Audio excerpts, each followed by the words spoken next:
Hello and welcome back to my channel. आज हम पढ़ेंगे क्लैविकल बोन के बारे में, जिसको हम बहुत कॉमनली कॉलर बोन भी बोलते हैं। जो क्लैविकल होती है वो एस शेप्ड बोन होती है। ये एक टाइप की लॉन्ग बोन होती है और ये शोल्डर को सपोर्ट करती है। ये लिम्ब से स्टर्नम पे वेट को ट्रांसमिट करने में हेल्प करती है। मीन्स हमारे जो लिम्ब हैं, अपर लिम्स, हैंड्स, तो वहाँ से जो वेट है उसको स्टर्नम की तरफ ले जाने में हेल्प करती है, मदद करती है। बेसिकली अगर हम क्लैविकल के पार्ट्स देखें तो एक होता है हमारे पास मीडियल एंड, एक होता है लेटरल एंड और बीच में हम प्रेजेंट होता है शाफ्ट। मीडियल एंड को स्टर्नल एंड भी बोलते हैं, क्योंकि वहाँ पे जो मीडियल एंड होता है क्लैविकल का वो स्टर्नम से जॉइंट होता है।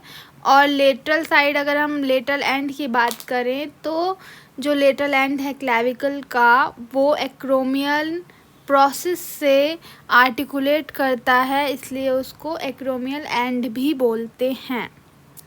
इस डायग्राम में आप देख सकते हैं कि शाफ्ट दिखा रखा है, लेटरल एंड दिखा रखा है, मीडियल एंड दिखा रखा है एंड ये एंटीरियरली हम देख रहे हैं राइट क्लैविकल को। एंटीरियरली मीडियल साइड में, मीडियल 2/3 में जो मीडियल है वो 2/3 होता है मीडियल पार्ट, और जो लेटरल पार्ट होता है क्लैविकल का वो लेटरल 1/3 होता है, ठीक है। और एंड जो मीडियल 2/3 है वो कॉन्वेक्स एंटीरियरली है, मींस आगे से कॉन्वेक्स है, एंड जो लेटरल पार्ट है वो आगे से कॉन्केव है शेप में। Okay, this is right clavicle and जो मीडियल 2/3 होता है वो कॉन्वेक्स होता है anteriorly and lateral 1/3 is concave anteriorly.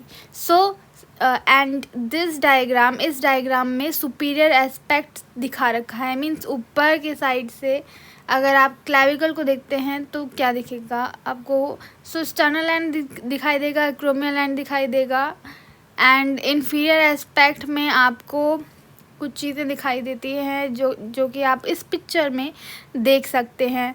आपको ट्रेपेजॉइड रिज दिखाई देगी, कोनॉइड ट्यूबरकल दिखाई देगा। ट्रेपेजॉइड रिज जो है वो लेटरली प्रेजेंट होती है, कोनॉइड ट्यूबरकल प्रेजेंट होता है। ये इन्फीरियर व्यू दिखा रखा है लेफ्ट साइड का। ग्रूव है सबक्लेवियस के लिए, देन कोस्टोक्लैविकुलर लिगामेंट के लिए भी अटैचमेंट साइट है। अब हम बात करेंगे क्लैविकल के शाफ्ट के बारे में। क्लैविकल में हमने पढ़ा था मीडियल पार्ट है, मीडियल 2/3 है एंड लेटरल 1/3 है। मीडियल पार्ट की बात करें तो वो राउंड होता है एंड जो लेटरल पार्ट है वो फ्लैट होता है क्लैविकल का। मीडियल पार्ट जो है उसके पास 4 सरफेसेस होती हैं, anterior, posterior, superior and inferior. ये 4 सरफेसेस होती हैं मीडियल साइड। एंटीरियर सरफेस पे बेसिकली मसल्स के बारे में बता रखा है जो कि वहाँ पे और उस पोर्शन में आपको मिलेंगी अटैच, ठीक है। एंटीरियरली जो एंटीरियर सरफेस पे मीडियली जो प्रेजेंट है वो है pectoralis major, then posteriorly medial aspect पे प्रेजेंट है क्लैविकल के स्टर्नोहायोइड, देन सुपीरियर एस्पेक्ट पे प्रेजेंट है sternocleidomastoid and inferiorly subclavius muscle मिलती है। बात करेंगे लेटरल एंड की, तो लेटरल एंड जो है वो फ्लैट होता है एंड लेटरल 1/3 में जो 2 बॉर्डर्स होते हैं एंड 2 सरफेसेस होती हैं। बॉर्डर है anterior and posterior and surface है सुपीरियर एंड इन्फीरियर। बॉर्डर्स की अगर हम बात करें तो एंटीरियर बॉर्डर पे आपको डेल्टॉइड मसल्स प्रेजेंट मिलेगी एंड पोस्टीरियर बॉर्डर की बात करें तो वहाँ पे ट्रेपेजियस मसल आपको मिलेगी। देन सर्फेसेस की बात करें तो सुपीरियर जो सरफेस होता है वो सबक्यूटेनियस होता है, मींस वहाँ पे सिर्फ स्किन पाई जाती है एंड इन्फीरियरली आपको रिज देखने को मिलेगी। ओके, ये देख सकते हैं आप ट्रेपेजॉइड रिज। बात करें लिगामेंट्स की, तो जो लिगामेंट्स होते हैं क्लेविकल पे, तो वो जो अटैच होते हैं attach with clavicle and means sternum और क्लेविकल की अगर हम बात करें तो उस साइड के हम देखेंगे कि कौन कौन से लिगामेंट्स होते हैं। एंड अगर हम स्कैपुला एंड क्लेविकल की बात करें तो तब भी हम देखेंगे कि कौन कौन से लिगामेंट्स हैं।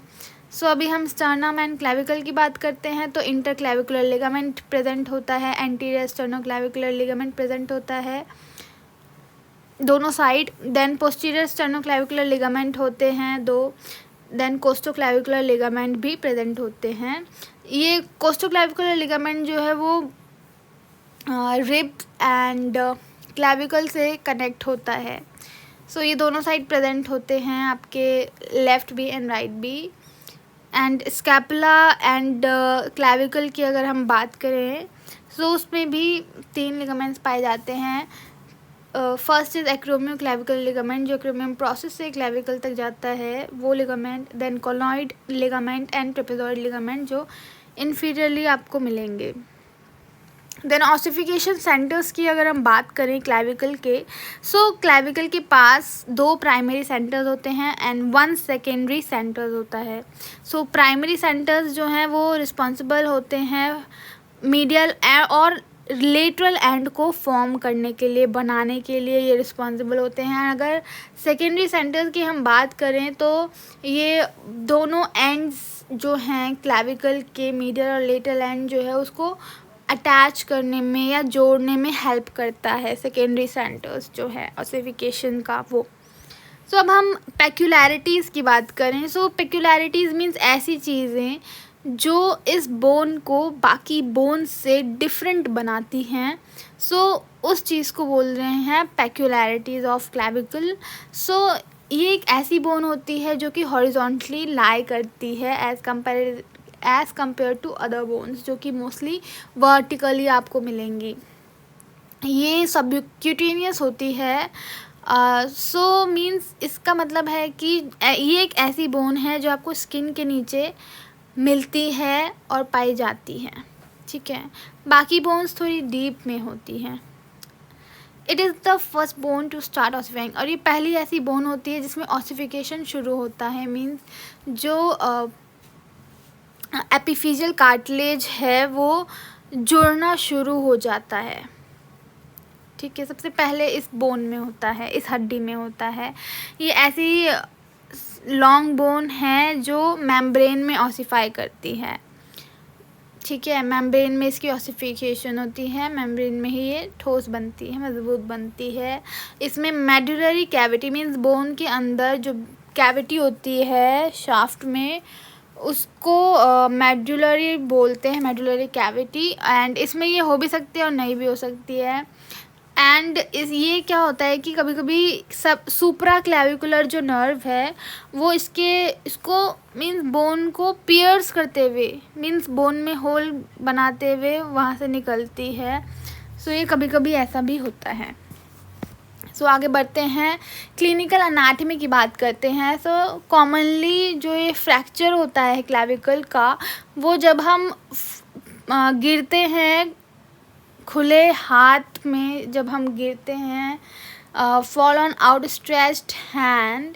सो जब बहुत ज़्यादा स्ट्रेच हो जाता है हैंड तो तब जब हम गिर रहे हैं उस टाइम पे ऐसा हो रहा है तो हो सकता है कि क्लेविकल का भी फ्रैक्चर हो या उसके चांसेस हो जाते हैं फ्रैक्चर के। एंड कॉमन साइड जो होता है फ्रैक्चर का वो होता है बोन के 2 कर्वेचर्स के, जो क्लेविकल बोन है उसके मिड पॉइंट में इसका ज़्यादा रहता है फ्रैक्चर होने का डर।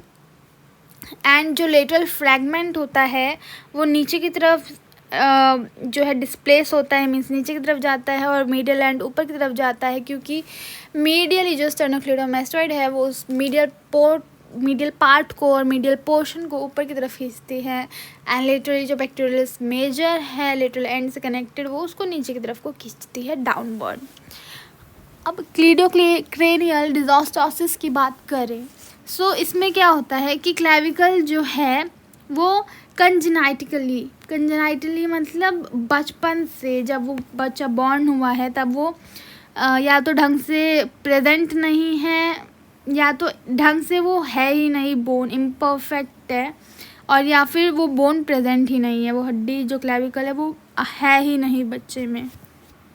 इसको बोले हैं क्लीडोक्रेनियल डिजोस्टोसिस। और अगर हम क्लेविकुलर डिजोस्टोसिस की बात करें तो इसमें जो मीडियल और लेटरल कंपोनेंट है क्लेविकल का वो ढंग से नहीं जुड़ता है, क्योंकि जो प्राइमरी सेंटर्स हैं वो अच्छे से नहीं जुड़ पाते हैं, इसलिए मीडियल और लेटरल एंड्स भी नहीं जुड़ पाते हैं, क्लेविकल के मीडियल एंड लेटरल कंपोनेंट्स नहीं जुड़ पाते। अगर हम अब फ्रैक्चर ऑफ क्लेविकल के बारे में डिस्कस करते हैं, मीन्स क्लेविकल का फ्रैक्चर किस तरह से हो रहा है, कैसे हो रहा है, उसमें क्या हो रहा है, तो ये एक बहुत कॉमन फ्रैक्चर होता है। और फुश फॉल ऑन आउटस्ट्रेच्ड हैंड की वजह से ये फ्रैक्चर देखने को मिलता है, या फिर फॉल ऑन शोल्डर होता है तब देखने को मिलता है। फ्रंट व्यू अगर आप देखो तो जो स्टर्नोक्लीडोमेस्टॉइड है यहाँ पे वो मीडियल एंड को ऊपर की तरफ खींच रही है, एंड जो पेक्टोरलिस मेजर है वो लेटरल एंड को नीचे की तरफ को खींच रही है। सो इस तरह से जो क्लेविकल है उसका डिस्प्लेसमेंट होता है। अब डायग्नोसिस मीन्स उसको जानेंगे कैसे कि वहाँ पे जो फ्रैक्चर है वो हुआ है।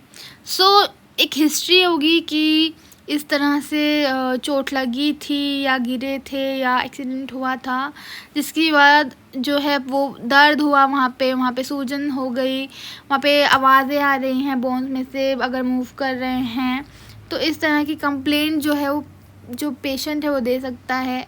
एंड कोई नर्व तो वहाँ पे नहीं लगी या दबी या उसमें कोई इंजरी तो नहीं हुई, ये देखना बहुत ज़रूरी हो जाता है, जिसकी वजह से जो हाथ है बाकी का उसमें कोई प्रॉब्लम तो नहीं आ रही किसी मूवमेंट में, वो सारी चीज़ें देखना बहुत ज़्यादा इम्पॉर्टेंट हो जाता है। एंड अगर एक्सरे में देखें तो जो फ्रैक्चर है वो ज़्यादा अच्छे से कंफर्म हो जाएगा, दिख जाएगा। अगर हम ट्रीटमेंट की बात करें सो जो क्लेविकल का फ्रैक्चर होता है वो मोस्ट कॉमनली यूनाइट हो जाता है, जुड़ जाता है खुद से ही, एंड चाहे वो थोड़ा बहुत डिस्प्लेस हो तब भी वो जुड़ जाता है खुद से। अगर ये अलग अलग केसेस हैं कुछ कि उसमें क्या क्या हमें ट्रीटमेंट देते हैं या देना चाहिए। सो अगर थोड़ा सा डिस्प्लेसमेंट हुआ है तो सिर्फ ट्रायंगुलर स्लिंग जो है वो पेशेंट को दे देना चाहिए। एंड उसके बाद जो है यूजुअली 10 to 14 डेज़ के बाद इंजरी के एक्टिव शोल्डर की एक्सरसाइजेज शुरू कर देनी चाहिए जितनी जल्दी हो सके। डिस्प्लेस्ड अगर फ्रैक्चर है ज़्यादा तो उसमें फिर 8 फिगर ऑफ 8 बैंडेज जो होता है वो लगा दिया जाता है, ठीक है। एंड इससे क्या होता है, इमोबिलाइजेशन होता है, मीन्स फिर वो हड्डी हिलती नहीं है, जिसकी वजह से पेन रिलीफ भी हो जाता है और फिर हड्डी जुड़ भी जाती है। And in case of fracture जिसमें न्यूरोवैस्कुलर मीन्स नर्व से रिलेटेड प्रॉब्लम आ चुकी है, सो या फिर बहुत ज़्यादा बुरी तरीके से वो जो हड्डी है वो डिस्प्लेस हो रखी है और हट रखी है, सो उस केसेस में ओपन रिडक्शन और इंटरनल फिक्सेशन करते हैं, जिसमें जो हड्डी है वहाँ तक जाते हैं, स्किन को पूरा ओपन कर देते हैं। सो उस तरह से हड्डी को फिर अपनी जगह वापस लाते हैं। एंड ये पूरा प्रोसीजर होता है। इंटरनली फिक्स करते हैं हड्डी को पिन्स से या प्लेट्स से, ये सब चीज़ें इस केस में होती हैं। अब कॉम्प्लिकेशन की बात करें तो 2 टाइप के कॉम्प्लिकेशन हमको देखने को मिलेंगे, early complications and let complications.